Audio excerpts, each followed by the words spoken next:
যাবেন?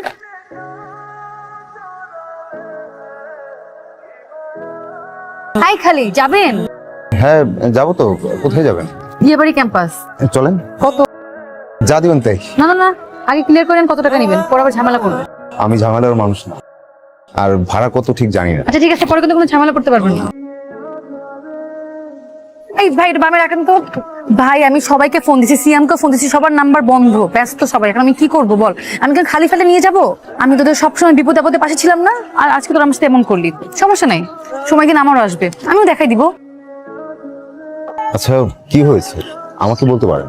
আমি আপনাকে কি বলবো? আপনি আমাকে কি হেল্প করবেন? আপনি রিক্সা চালান, রিক্সা চালক, আমার প্রেজেন্টেশনই সমস্যা করছে আমার। রিক্সা চালককে এত ছোট করে দেখছেন কেন? আমরাও মানুষ, অন্যরা যা পারে আমরাও তা পারতে পারি। আর কখন কাকে কার কাজে লাগে কেউ বলতে পারে না। আমার আমার অ্যাসাইনমেন্ট আর 2.5 ঘন্টা বাকি আছে। এদিকে আমার বন্ধুদের কারো কোনো খবর নাই। ওরা বলছিল যে ওরা আজকে আমার অ্যাসাইনমেন্ট করে দিবে। বিয়ে পড়েন? হ্যাঁ। ল্যাপটপ আছে? হ্যাঁ। ঠিক আছে চলেন। কোথায় যাচ্ছেন আপনি? দেখি কি করা যায়, আসেন। কোথায় আসবো? আপনি কি আমাকে ভয় পাচ্ছেন? কি আশ্চর্য, ভয় পাবো কেন? তাহলে আসেন, বসেন, ল্যাপটপটা দেন আর ফাইলগুলো দেন।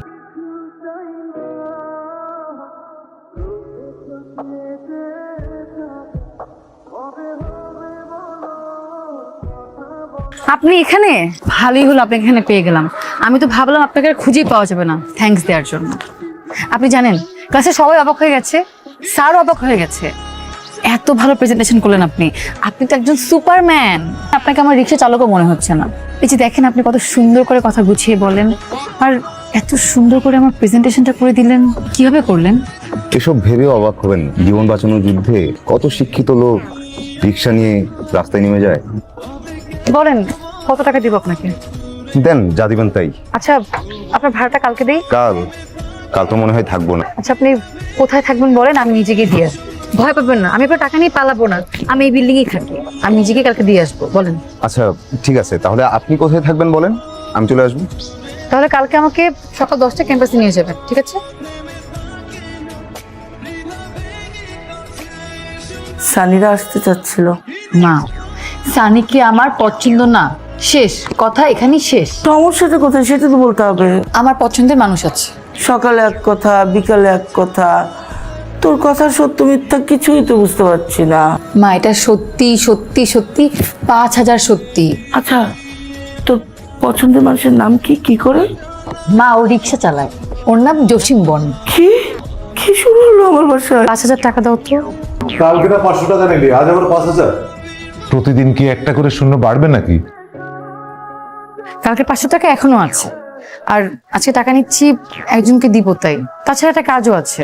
ও মেয়ে নষ্ট করলা তুমি, আর সব দোষ আমার। তার নাকি আবার রিক্সাওয়ালা পছন্দ। খুব ভালো কথা। আগামী সপ্তাহের মধ্যে ওই ছেলেটাকে কোথাও ডাক, আমাদেরও কথাবার্তা বলতে হবে। আর দেখি তোর পছন্দের রিক্সাওয়ালার মধ্যে এমন কি আছে যা অন্য কোনো ছেলের মধ্যে নেই। চলে এসেছেন, আজকে আপনাকে নিয়ে সারা শহর ঘুরবো, আর আপনার সাথে কিছু জরুরি কথাও আছে। আমি রিক্সা বেশি সময় চালাতে পারি না, ওই পা ব্যথা করে, নতুন চালক তো তাই। আচ্ছা তাহলে রিক্সাটা পাতে অটো রিক্সা নেওয়া যায় না? না আমি তো অটো রিক্সা চালাতে পারি না। আচ্ছা ঠিক আছে, তাহলে আমরা কোথাও বসে কথা সেরে নিব, চলেন। আচ্ছা তাহলে আমাকে কি করতে হবে? কিচ্ছু করতে হবে না, আপনি শুধু আমার মা বাবাকে যে বলবেন আমাকে আপনার পছন্দ, কিন্তু আপনার বিয়ে করতে একটু সময় লাগবে। তারপর কি হবে? তারপর কি হবে সেটা আমি বুঝবো। তারপর কি সময় শেষ হলে আমাকে বিয়ে করবেন? কি বলেন আপনি এসব? এটা তো নাটক সাজাচ্ছি। আমি আপনাকে ভাড়া করতেছি, আর বলতে পারেন আমি আপনার থেকে হেল্প চাচ্ছি। আপনার বাবা মায়ের তো আমাকে পছন্দ নাও হতে পারে। আমি তো সেটাই চাচ্ছি, আপনাকে তাদের এমনিতেও পছন্দ হবে না। তারপর আমি কয়েকদিন আপসেট থাকবো, তারা আমাকে দেখে তারাও আপসেট থাকবে। এরপরে আমি বাবাকে বলবো আপনি আমাকে ধোকা দিয়েছেন, ছেলে জাতটাই খারাপ, পুরুষ মানুষ আমার চোখের বিষ। এভাবে কয়েকদিন নাটকের পর নাটক চলতে থাকবে, নাটকের পর নাটক চলতে থাকবে। বুদ্ধিটা কেমন? জঘন্য বুদ্ধিটা, তুই তো ভয়াবহ মেয়ে। মেয়েরা ভয়াবহই হয়। শালা কপাল রে মামার, তো রিক্সাওয়ালা তুই মায়া পড়ে ফেলবি, আর আমি সারাটা জীবন এটা কোল বালিশও পড়াইতে পারলাম না। পটাপটির কিছু না, মেয়েটা একটা বিপদে পড়েছে। ব্যাপারটা সত্যি হলে ভালোই হতো। মেয়েটি দেখতে কেমন? মেয়েটা দেখতে নক্ষত্রের মতো। মেয়েটার চোখের দিকে তাকালে মনে হয় এই অন্ধকার শহরের একমাত্র নক্ষত্র সে, হীরার নক্ষত্র। একবার তাকালে মনে হয় 1000 বছর তাকিয়ে থাকে। না না না, তুই কিন্তু কাজটা একদমই ঠিক করছিস না। কোথাকার কোন রিক্সাওয়ালা, চিনিস না জানিস না, তুই তোর বাবা মায়ের সামনে নিয়ে বসাবি? আরে এটা কি সত্যি সত্যি নাকি? এটা মিথ্যা মিথ্যা। আর তুই রিক্সাওয়ালা বলছিস কেন? কি আশ্চর্য, রিক্সাওয়ালাকে রিক্সাওয়ালা বলবো না? না বলবি না, শিক্ষিত ছেলে, কোনো সমস্যায় পড়ে রিক্সা চালাচ্ছে। আর শোন, ওকে যদি ধুয়ে মুছে একটা জায়গায় দাঁড়া করানো হয় না, তোর বয়ফ্রেন্ড পিয়াসের থেকে ওকে 1000 গুণে হ্যান্ডসাম লাগবে।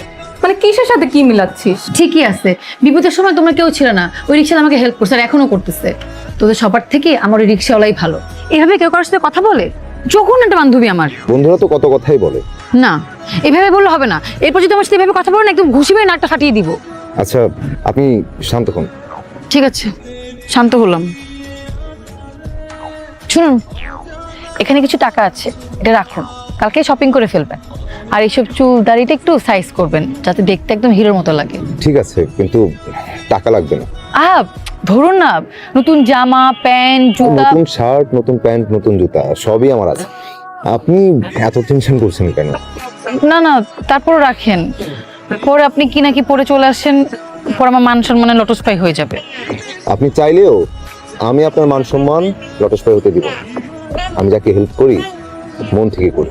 তাহলে কি আপনাকে বিশ্বাস করতে পারি? হ্যাঁ, কাল থেকে আপনি আমাকে সারা জীবনের জন্য বিশ্বাস করতে পারেন। কাল থেকে মানে? কাল থেকে মানে মানে কাল আমি আপনার কাজটা ঠিকঠাক করে দিব।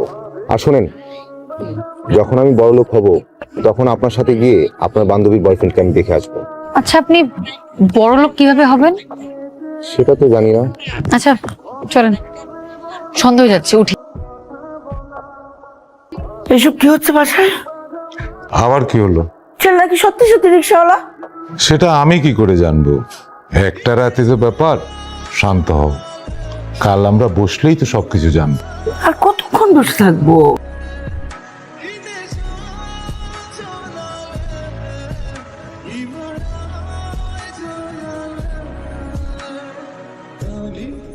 জামা কাপড় ঠিক আছে?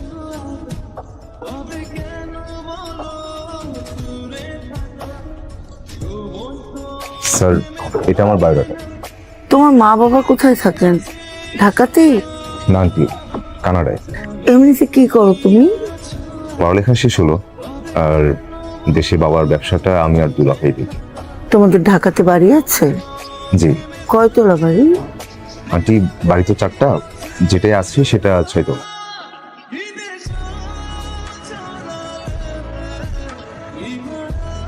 এমন চুপ হয়ে গেলেন কেন? আমি কিন্তু পাত্র হিসাবে অতটাও মন্দ না। আপনি আমার সামনে থেকে ভাগেন, যান। আমি বন্ধুদের সাথে বাজি ধরে রিক্সা চালক সেজেছিলাম, কিন্তু প্রথম যেদিন আপনাকে দেখলাম তখন মনে হলো আমি বছরের পর বছর এই মানুষটার জন্য অপেক্ষায় ছিলাম। আমি কথা দিচ্ছি, আমি সব সময় তোমার পাশে থাকবো। বৃদ্ধ হয়ে গেলেও আমি তোমার হাত ধরে রাস্তা পার করে দেবো। আমি নিজে না খেয়েও আমি তোমাকে খাওয়াবো। আমি কথা দিচ্ছি, আমি আজ ভালোবাসবো, কাল ভালোবাসবো, পরশু ভালোবাসবো, সব সময়।